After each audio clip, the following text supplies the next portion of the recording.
नमस्कार दोस्तों, स्वागत है आप सभी का हमारे इस चैनल गरुड़ धर्मार्थ पर। दोस्तों, अगर आप भी अपनी लाइफ में कुछ नया सीखने की चाह रखते हैं, तो इस चैनल को अभी सब्सक्राइब कर लें। दोस्तों, भगवान सूर्य देव को जल चढ़ाते समय भूल से भी ना करें ये गलतियां, क्योंकि भारत में काफी लोग सुबह स्नान करने के बाद सूर्य को जल अर्पण करते हैं।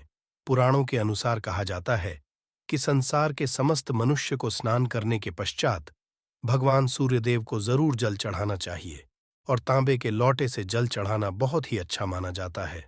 दोस्तों, जल के साथ अक्षत फूल मिश्रित कर भगवान सूर्यदेव को जल चढ़ाने से भगवान सूर्यदेव बहुत ही जल्दी प्रसन्न होते हैं।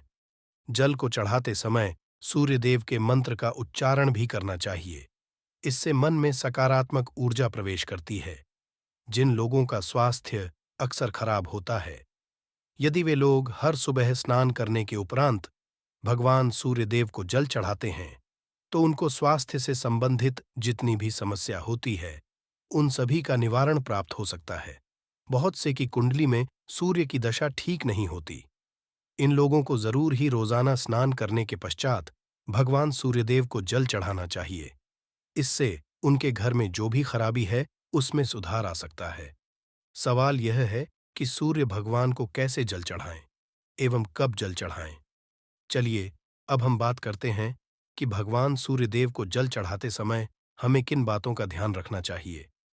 यदि आप भगवान सूर्यदेव को जल चढ़ाते समय यह गलतियां कर रहे हैं, तो सूर्यदेव को जल चढ़ाना और न चढ़ाना एक समान है। आइए जानते हैं कि भगवान सूर्यदेव को जल चढ़ाते समय होने वाली गलतियों के बारे में। हो सकता है कि इन्हीं गलतियों के कारण आपके रोजाना सूर्यदेव को जल देने से भी आपको किसी भी तरह का कोई लाभ प्राप्त नहीं हो पा रहा है। लेकिन दोस्तों, उससे पहले आपसे रिक्वेस्ट करते हैं कि वीडियो को लाइक जरूर करिएगा, दोस्तों को शेयर कर दीजिएगा। सबसे पहली बात, पूर्व की ओर मुख रखें। भगवान सूर्य को सदैव पूर्व की ओर मुख रखकर जल चढ़ाना चाहिए। जल चढ़ाते समय उस जल के छींटे आपके पैरों के ऊपर नहीं पड़नी चाहिए। सदैव इस बात का ध्यान रखिए कि जहां से भी आप जल चढ़ा रहे हैं, उस स्थान से भगवान सूर्यदेव को देने वाला जल आपके पैर में किसी भी हाल में नहीं गिरना चाहिए। यदि जल चढ़ाते वक्त आपके पैर में जल गिरता है, तो ये अच्छी बात नहीं है, क्योंकि इससे सूर्यदेव क्रोधित हो जाते हैं। भगवान सूर्यदेव को जल चढ़ाते भगवान सूर्यदेव के इस मंत्र का जाप करें, ओम सूर्याय नमः। दूसरी बात, बिना स्नान किए जल न चढ़ाएं। भूल से भी यह गलती न करें। बिना स्नान किए भगवान सूर्यदेव को जल चढ़ाएं। भगवान सूर्यदेव को स्वच्छता बेहद ही पसंद है। ऐसे में यदि आप बिना स्नान किए उन्हें जल चढ़ाएंगे, तो वो आपसे रुष्ट हो जाएंगे, और आप जिस कारण से उन्हें जल चढ़ा रहे थे, उस कार्य में भी आप असफल हो जाएंगे। तीसरी बार, ताम्रपत्र का उपयोग। आजकल प्लास्टिक का बड़ा फैशन चल रहा। प्लास्टिक की किसी भी प्रकार की चीजों से भगवान सूर्यदेव को जल बिल्कुल भी अर्पित ना करें। इसके अलावा स्टील, पीतल, कांच, यदि पत्रों का भी प्रयोग ना करें। भगवान सूर्यदेव को जल चढ़ाने के लिए सदैव ताम्रपत्र का प्रयोग करना चाहिए। इसके पीछे वैज्ञानिक कारण यह भी है कि सूर्यदेव की उष्णता से प्लास्टिक से कुछ जहरीली गैसें निकलती हैं, जो हमारी सेहत के लिए भी अच्छी नहीं होती। चौथी बात, ब्रह्मा मुहूर्त में ही अर्पित करें। जल कोशिश करें कि ब्रह्मा मुहूर्त ही आप भगवान सूर्यदेव को जल अर्पित करें। ब्रह्मा मुहूर्त का समय, अर्थात सुबह के 3 से 5 बजे का समय, भगवान सूर्यदेव को जल अर्पण करने का सबसे अच्छा समय माना जाता है। जल चढ़ाने से पूर्व आपकी नियमित क्रियाकलाप भी पूर्ण होनी चाहिए। आप स्वच्छ वस्त्र पहनकर ही सूर्य को अर्घ्य दें। ऐसा करने से नवग्रह की कृपा जल चढ़ाने वाले व्यक्ति के ऊपर सदैव बनी रहती है। पांचवी बात, अक्षत एवं फूल जरूर हो। भगवान सूर्यदेव को जल चढ़ाते हुए जल में अक्षत रोली फूल जरूर होनी चाहिए। यदि आपके पास कुछ भी नहीं है, तो अक्षत से काम चला सकते हैं। बस खाली केवल जल चढ़ाएं। छठी बात, हाथ सिर के ऊपर रखें। सदैव अपने हाथों को सिर के ऊपर रखकर ही भगवान सूर्यदेव को जल अर्पित करना चाहिए। जब जल की धारा भगवान सूर्यदेव को अर्पित करते वक्त गिरती है, तो उसी धारा से भगवान सूर्यदेव को देखना चाहिए। कहा जाता है कि ऐसा करने से व्यक्ति के ऊपर भगवान सूर्यदेव की कृपा होती है। एवं व्यक्ति के मन में सकारात्मक ऊर्जा भी प्रवेश करती है। 7वीं बात, चप्पल ना पहने। भूल से भी आपके पैर में चप्पल नहीं होनी चाहिए। यदि आप भगवान सूर्यदेव जी को चप्पल पहनकर जल अर्पण करेंगे तो वो आपसे रुष्ट हो जाएंगे और आपके जितने भी काम रुके हुए हैं वो सभी काम भी आगे नहीं बढ़ पाएंगे। इसीलिए सदैव भगवान सूर्यदेव को नंगे पैरों में रहकर ही जल अर्पित करें। 8वीं बात, रविवार के दिन जरूर जल चढ़ाएं। दिन भगवान सूर्यदेव को जल चढ़ाएं या ना चढ़ाएं, लेकिन रविवार के दिन सूर्य को जल जरूर चढ़ाना चाहिए, क्योंकि रविवार का दिन सूर्य भगवान का दिन होता है। इस दिन को जरूर ही हर व्यक्ति को भगवान सूर्यदेव जी को जल अर्पित करना चाहिए। इससे यदि आपकी कुंडली में किसी प्रकार का कोई सूर्य से संबंधित दोष है तो वह दोष गुण में परिवर्तित हो जाएगा। बाद, सादा भोजन लें। यदि आप भगवान सूर्यदेव को हर दिन जल चढ़ाते हैं तो इस बात का जरूर ध्यान रखिए कि आप रविवार के दिन मांस आहार का सेवन न करें। लाल रंग की सब्जी, मसूर की दाल न खाएं। यदि आप रविवार के दिन मिष्ठान ग्रहण करते हैं तो यह बहुत ही अच्छी बात है। रविवार के दिन लाल कपड़े भूल से भी ना पहने। अब बात करें उपायों के बारे में तो रविवार का दिन भगवान सूर्यदेव को ही समर्पित होता है।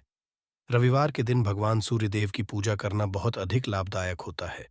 वैसे तो हमें प्रतिदिन ही भगवान सूर्यदेव की पूजा करनी है, लेकिन के दिन विशेष रूप से भगवान सूर्यदेव जी की पूजा कर लेनी चाहिए तो आपको एक तांबे का पात्र लेना है। उस तांबे के पात्र में आपको जल रखकर भगवान सूर्यदेव को हर रविवार को अर्पित करना है। यदि आप प्रतिदिन नहीं कर पाते हैं तो रविवार को जरूर करें। वैसे आपको प्रतिदिन सूर्य देव को जल जरूर देना चाहिए, चाहे आप कोई भी पूजा नहीं कर पाते हैं। समय नहीं है आपके पास तो केवल स्नान करने के बाद भगवान सूर्यदेव जी को जल भी कर देते हैं, तब भी आपकी जन्म कुंडली के ग्रह दोष समाप्त हो जाते हैं और आपको जो भी परेशानियां होती हैं उन परेशानियों से मुक्ति मिलती है। जब आप भगवान सूर्यदेव को जल अर्पित करते हैं, गायत्री मंत्र का जाप करें। गायत्री मंत्र का जप आप यथासंभव कर सकते हैं। यदि आपके पास समय है तो 108 बार कर लीजिए, नहीं तो जितनी देर आप जल दे रहे हैं वहां पर खड़े होकर भगवान सूर्यदेव के सामने 5 मिनट तक कर लीजिए। इससे बहुत लाभ होता है गायत्री मंत्र का जप करने से। जैसे भगवान सूर्यदेव को जल अर्पित करते ही समय जब हम गायत्री मंत्र का जप करते हैं तो हमारी नौकरी में यदि कोई बाधा आती है तो वह दूर होती है, नकारात्मक ऊर्जा दूर होती है। कभी बाहर के दिन सुबह जब आप भगवान सूर्यदेव को अर्घ्य देते हैं तो उसमें थोड़ा सा गुड़ मिला लीजिए। इससे क्या होगा? इससे आपकी सभी कामनाएं पूर्ण होंगी। यदि आप भगवान सूर्यदेव को जल अर्पित करते हैं, उसमें या थोड़ा सा गुड़ मिलाकर अर्पित करते हैं तो आपकी सभी कामनाएं पूर्ण हो जाती हैं। भाग्य का साथ बहुत लोगों को नहीं मिलता है। बहुत से लोग कंप्लेंट करते हैं कि हमारा भाग्य हमारा साथ नहीं देता है। ऐसे में भाग्य का कारक माना गया है, प्रबल कारक माना गया है भगवान सूर्यदेव को। तो जब आप भगवान सूर्यदेव को सुबह जल देते हैं तो जल देते समय आपको गायत्री मंत्र का जप करना है और उसके अलावा आपको भाग्य का साथ चाहिए तो रविवार के गुड़ और चावल का दान करना अच्छा माना जाता है। गेहूं का दान भी आप कर सकते हैं। गेहूं और गुड़ का दान करना बहुत श्रेष्ठ माना जाता है और इसको करने से आपके सभी काम बनने लग जाते हैं। यदि आप यह दान करते हैं तो सूर्यदेव की कृपा से आपके जो काम होते हैं, जो रुके हुए हैं, बनने लग जाते हैं। भाग्य का साथ आपको प्राप्त हो जाता है। यदि आपके आत्मविश्वास में कमी आ गई है, पराक्रम में कमी आ गई है और आत्मविश्वास आपका होता जा रहा है तो ऐसे में आपको चाहिए कि रविवार के दिन अपने माथे पर लाल चंदन का तिलक लगाएं। लाल चंदन जल में डालकर भगवान सूर्यदेव को अर्घ्य दे दीजिए और अपने माथे पर भी आपको लाल चंदन का तिलक लगाना है। जब आप जल देते हैं भगवान सूर्यदेव को तब आप उसमें लाल चंदन डालेंगे। जब सूर्यदेव को जल अर्पित करते हैं तो उसके बाद उस तांबे के पात्र में थोड़ा सा जो लाल चंदन है वो किनारे पर लगा होता है। जब हम कोई भी डालकर अर्पित करते हैं तो किनारे पर थोड़ा सा लग ही जाता है। उस पात्र से ही अनामिका उंगली में आपको लाल चंदन लेना है और इसे अपने तक पर लगाना है। यदि आप यह प्रतिदिन करते हैं तो निश्चित बहुत शीघ्र आपके आकर्षण में वृद्धि होती है आपके सभी काम बनने लग जाते हैं। आप यदि व्यापार करते हैं, तो आप जिनसे भी डीलिंग करते हैं, जिनसे भी आपका व्यापार है, जिनसे भी आपका व्यापारिक रिश्ता है, बहुत मजबूत स्थिति में है। आपके मान-सम्मान के साथ आपके आत्मविश्वास में भी वृद्धि होती है।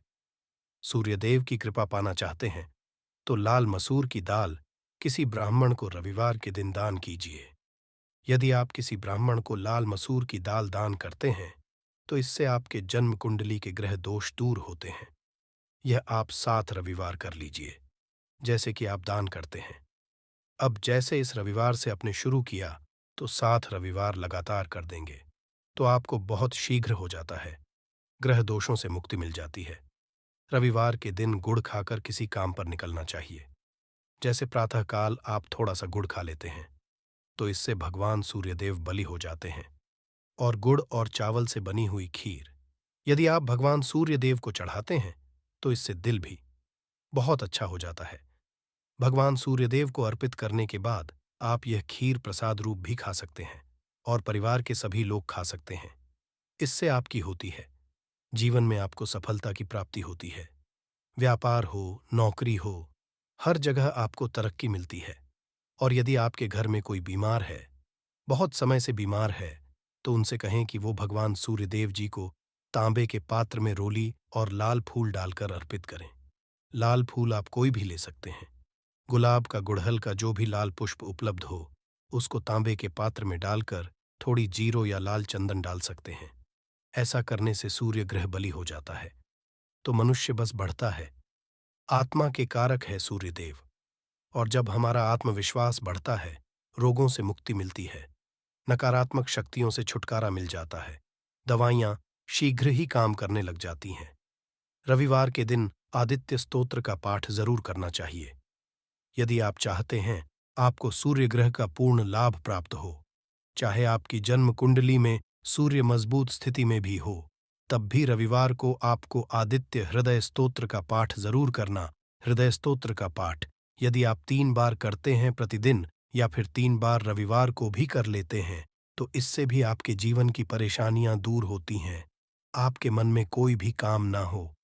जैसे हमें शुरू में ही कहा, गुण चाहिए, संतान चाहिए, मान सम्मान चाहिए, आत्मविश्वास चाहिए, शिक्षा में सफलता चाहिए, नौकरी में सफलता चाहिए, सरकारी नौकरी चाहिए। जीवन में आपकी कोई भी समस्या हो, उस समस्या से मुक्ति पाने के लिए आपका आत्मविश्वास बलि बहुत आवश्यक है। यदि आपके अंदर आत्मविश्वास होगा, तो आप किसी भी समस्या से मुक्ति पालेंगे।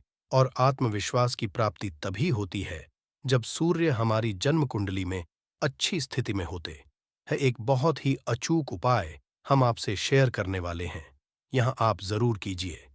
यदि आप किसी भी प्रकार से किसी भी समस्या से घिरे हुए हैं, कोई भी आपकी विशेष कामना है, तो ये उपाय जरूर कीजिए। सूर्य को आप जब जल देते हैं, तो जल में आपको एक बेलपत्र डालना है, और इस बेलपत्र के साथ भगवान सूर्य देव को जल देना है। तो आप तांबे का पात्र ले लीजिए, उसमें थोड़ा सा गंगा जल डालें, थोड़ा सा जल डालें, थोड़ा सा रोली डालें, और इसके साथ ही एक बेलपत्र डाल दीजिए। आप थोड़े से अक्षत भी डाल सकते हैं। क्या होता है, चावल होता है जिसके टूटे हुए दाने ना हो, बिल्कुल साबुत चावल होता है, उसे अक्षत कहा जाता है। तो थोड़े से अक्षत, रोली और बेलपत्र डालकर सूर्य देव को जल देना है। 7 बार में आपको जल देना है। जैसा कि बताया जाता है, आपको 3 बार में जल देना चाहिए। रोक रोक कर एक ही पात्र का जल हम 3 बार में देते हैं। हमें बिल्वपत्र डालना है, तो इस विशेष सामग्री की वजह से हम इस जल को 7 बार में भी दे सकते हैं। तो आप रोक रोक कर उसे जल को, एक पत्र के जल को ही 7 बार में दीजिए। सूर्य देव को देखते हुए आपको मंत्र बोलना है, ओम हिम सूर्य सूर्य। तो इस प्रकार से आप इस मंत्र को बोलते हुए यदि भगवान सूर्यदेव जी को जल अर्पित करते हैं, तो शीघ्र ही आपके मन की कामनाएं पूर्ण हो जाती है। आपकी जो भी कामना है, भगवान सूर्यदेव जी से कहे। थोड़े समय तक आप आदित्य हृदय स्तोत्र का पाठ कर सकते हैं, चाहे तो 1 बार या 3 बार या फिर 108 बार गायत्री मंत्र का जप कर लीजिए, या भगवान सूर्यदेव जी का कोई भी एक मंत्र जिसका आप 108 बार जप कर सकते हैं। जरूर इस प्रयोग को कीजिए, इससे आपकी कामना बहुत शीघ्र पूर्ण हो जाती है। दोस्त, तो आज की वीडियो में हमने सूर्य को मजबूत करने का उपाय बताया। सूर्य को मजबूत करना बहुत आवश्यक है। सूर्य आत्मा के कारक है और सबसे जरूरी है आत्मविश्वास का बलि होना। यदि हम जीवन में किसी भी प्रकार की सफलता पाना चाहते हैं तो बहुत जरूरी है कि आप सूर्य देव की आराधना कीजिए, प्रतिदिन कीजिए और रविवार के दिन विशेष रूप से कीजिए। उम्मीद करते हैं आज की वीडियो से आपको लाभ जरूर होगा। तो यह थी आज की विशेष जानकारी। उम्मीद है यह जानकारी आपके काम आएगी। यदि वीडियो अच्छा लगा हो तो एक लाइक जरूर कर दीजिए और रोजाना नई नई जानकारी प्राप्त करने के लिए हमारे इस चैनल को अभी सब्सक्राइब करें। धन्यवाद।